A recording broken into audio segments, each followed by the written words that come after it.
Hi everyone, welcome to Moon Garden. My name is Abigail and today I'm going to share with you my vintage and thrift haul. Please grab yourself a cup of tea and join me. This is not what I had in mind. Marie is this 1968 version of Winnie the Willows. I got this at a thrift shop or what's called a charity shop. It called a treasure house, and I like it when they have someone's name or personal detail from the past. So yeah, this one again is 1961 edition, and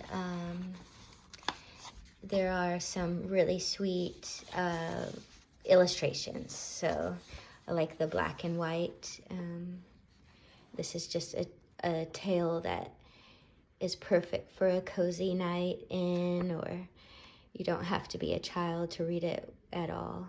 Marie has already made her appearance, but this is her new doll bed quilt from probably the 30s or 40s. Next is this little chair. I don't know why I love doll furniture. It's too precious. So I think that when I see something in a color I like, I just get it, because they make really cute stands for books. Like this one is another treasure house charity shop book. But as well, my other way of storing them is to add a little stuffed animal. I think that if you ever have a family visiting you, it's just very inviting to have a little stuffed animal in a chair, don't you think? Another children's classic is this Winnie the Pooh. And sorry, I always put cleaning enzymes on these old books because I'm just particularly sensitive to book dust. And sorry, this is not what I had planned. Marie, pretty. Life with cats. Next are these amazing baking jars, and you can see this one here says baking powder, this is cinnamon, and these ones, that says chili powder, I believe. And then some are just blank. They're made by the company Bell, which does a lot of, Ball. It's a really old company. I imagine these are from the 1930s, if I had to guess. And then I have a few more over here of different qualities. These were an investment for me, just out of pure joy for myself. A lot of the things that I buy are a couple dollars here or there, and then every once in a while it's just an investment piece that doesn't really seem practical, but I just have to follow my heart or my gut instinct and know that there's a reason for these. Maybe a reason I'll find out later, but until then I will use them as props in my videos or photography. All right, and then up next are these sweet little old cookbooks in this precious little stand. This is secondhand. I don't think it's vintage at all. I'll tell you why. Let's see. When I take it out, it is a little, that's an indication. Just practical things. I don't know if somebody painted it themselves or if it's from the 80s or 90s, but I don't mind the chipped condition at all, and it's perfect for storing these little cookbooks. This is what she was trying to tell me. All right, so let's take a look at this one. Is the Metropolitan Cookbook. I was drawn to the diamond shapes of it all. And let's see, it's got to be a Metropolitan Life Insurance Company. These books were very common. Companies used to make them all the time in these little pamphlet styles. Sorry about the lighting. I actually had to come back and film this part because I did a terrible job. I didn't realize that I didn't have my film. I wasn't recording, and so I must have been a little flustered. Anyway, here we have some meat substitutes, which I find is interesting for that time period. I imagine, again, this is like most likely a 1920s, 1930s cookbook. We've got rarebit, we've got baked rice and cheese, looks nice. And then a whole vegetable section. Some things that are regional to the US. Corn a la Southern, what's that? 1 can of corn, 2 eggs, melted butter, scalded milk, medium-sized green pepper, teaspoon of salt, teaspoon of pepper. Nothing too different than now. And just a lot of different kinds of ways to prepare vegetables. I think back in the day, people would know that, you know, how to glaze, how to scallop, how to cream. I think those skills have been lost. But then there's YouTube. Hashed turnip sounds really good. I always like see what salad dressings were done back in the day. I mean, potato salad never goes old. So it's just really an interesting look into the culture of that time of life. Steamed apple pudding, that sounds nice. Let's see. Put a thick layer of sliced apples in a kettle, sprinkle with sugar and cinnamon, and cook over a low fire till they are soft. Make a biscuit dough, that must be the American style of biscuit, and place over the apples. Cover the kettle tightly and steam dough 15 or 20 minutes. Almost sounds like a cobbler. Serve with cream or hard sauce, which might be like, what do you call hard sauce? Might have like alcohol in it, like brandy maybe. I found this beautiful lemony, or I don't know, mustardy? No, it's too light. A pale yellow enamel mug. Pitcher rather, sorry. My vocabulary is suffering. It's in very good condition. It's not rusted, so I can use it for my daily cooking. This is by far my most favorite find lately. It says this recipe book is being mailed to you with the compliments of L. Goldsmith & Co., West Point, Nebraska. She seems rather luxurious in her outfit, and with her help here, and just making some very luxurious, decadent dessert. The graphics for me are absolutely wonderful the whole way through, as well as the fonts are just divine, very old style, very feminine. And again, these beautiful graphics. Frostings, all colors of the rainbow.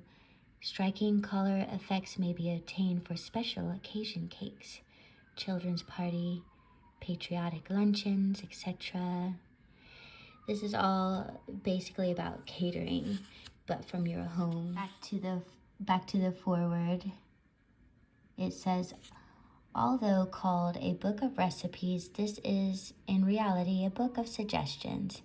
Suggestions of caterers and chefs, which reveal that luxury desserts are more economical than the uninteresting sweets of the home menu, and not, as most of us believe, an additional strain on the family budget. So I find that interesting. They're kind of knocking home food by making home food. Anyway, so we've got a lot of different desserts, and I do believe that this is both marshmallow fluff and a mayonnaise brand. So I think it interchangeably goes from one to the other, and that was horrific for me before I realized that they were not talking about mayonnaise in a cake filling, but I realized they were eventually for the tea table, because I couldn't bear to imagine this was jam and mayonnaise. But I think it's also a form of cream as well. It really is a nice thought to kind of make something simple seem elaborate. So I do admire the idea behind this, and just, again, the beautiful graphics. And I do think that this ice cream page would have been way more progressive at the time, at the earliest century, turn of the century, I meant, where ice and ice boxes were not affordable for everyone. Here we have very interesting names. Loganberry ice cream. I believe that Loganberry was invented in the United States, in Oregon, if that rings true. So, again, what a sweet and inspiring book. I think, obviously, if you're vegan or vegetarian, there are adaptations to be made for the plant-based eater, but they can be inspiring, and I did see there were a few standalones. You wouldn't have to adapt at all. Here we have Beatrix Potter's Country Cook. Like, I paid $3 for this, so look, oh how precious. I cannot wait to read this. So just skimming this, really. Obviously there's going to be a lot of things that maybe I wouldn't be able to eat just straightforward, but they could provide inspiration and adaptability in other ways. It takes a lot of creativity. But wow, these old-fashioned flavors just sounds divine. So, all right, here we really have the vegetable section, which might be interesting to you. And we got a marrow and tomato and ginger sauce, which, for those of you who don't know what marrow is, I believe it's a really big zucchini or courgette. It's like grown to the point that it is called marrow. And all these very darling illustrations.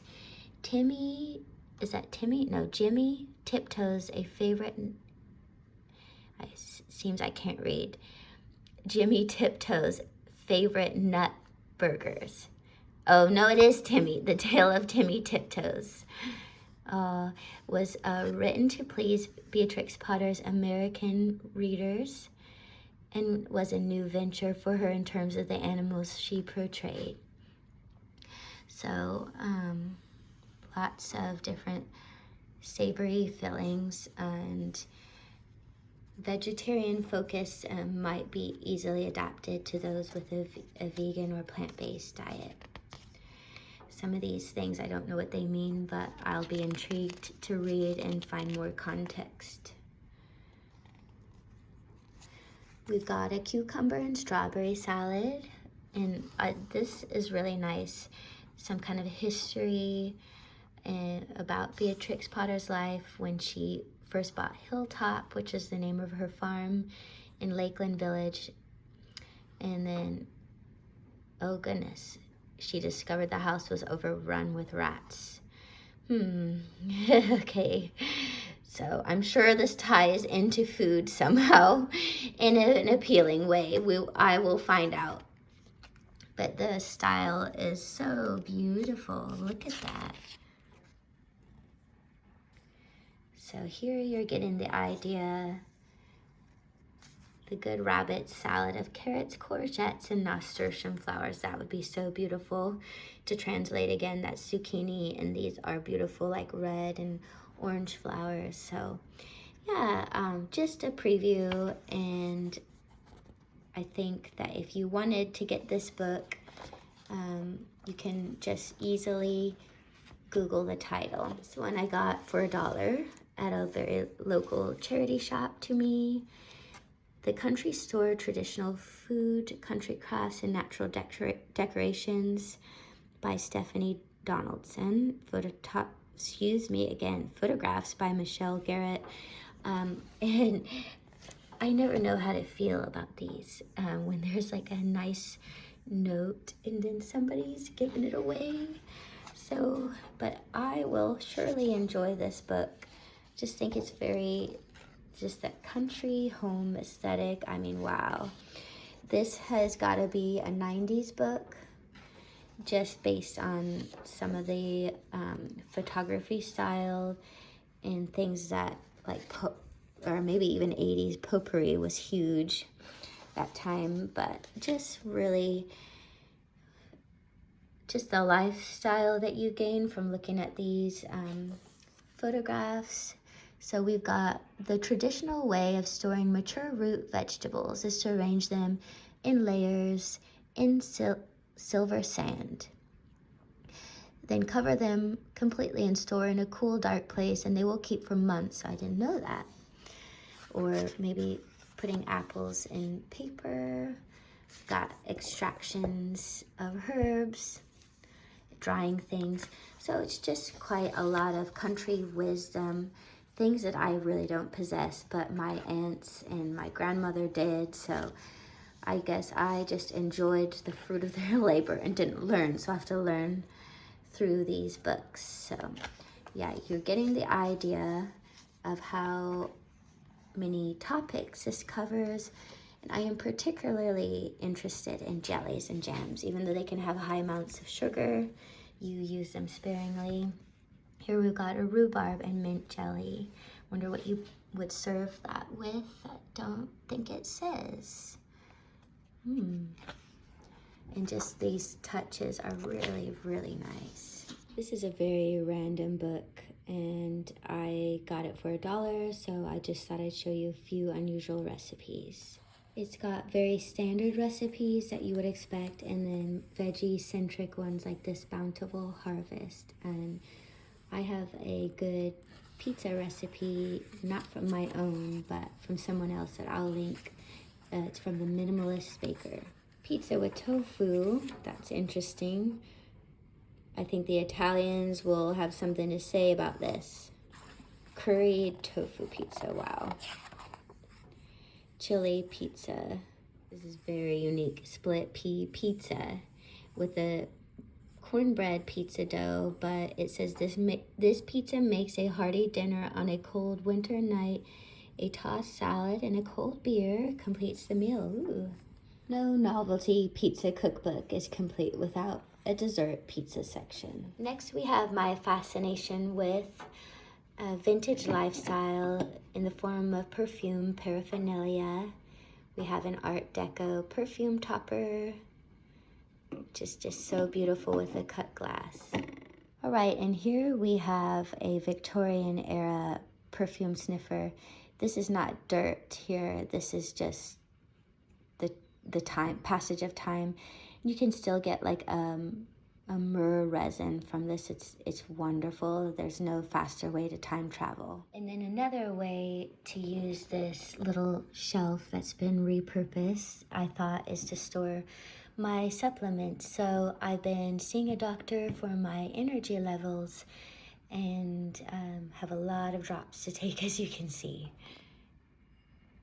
All right, so I found this little napkin holder, which I have filled with hand-cut fabric that I have used as little napkins and handkerchiefs for just small little spills or things like that.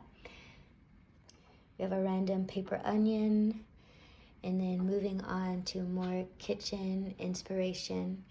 I find at the vintage shops there's always something handmade with love, with repurposed fabric. So I got this chicken. Also have this handmade crochet dishcloth. I've really been enjoying these. And I have some in red. We are approaching the end. Here we have a chicken that I feel is perfect for any country home or city home for a country aesthetic. It is a very old, let's see. Here you can see it says made in Japan. Online that says it's anywhere between 1921 and 1941. And then last but not least is the American Woman's Cookbook. This really is a treasure. And it has a date from 1941, but also editions from 1938, 39, 40, and 41. In the US, this is very significant as the Great Depression would be ending and World War I was going on already in Europe and affecting life in the United States. I will be starting a new series where I will be cooking vegetable recipes based in this cookbook. So please stay tuned. It will be some practical things that your grandmother would have made, but also some really interesting things that you might not know existed. For anyone who is looking for a classic American cookbook that really is from World War II era, this really is a great one, and it is a glimpse into that time. Oh my days, we covered a lot here, so thank you if you stayed with me all the way to the end. These items were accumulated over several weeks and months, and they're just little things I picked up along the way. So if anything stood out to you, let me know. If you have found your own treasures recently, I'd be very much interested in what you've been finding on your vintage escapades. So this really is a hodgepodge of lifestyle of a time gone by. So thanks for joining me.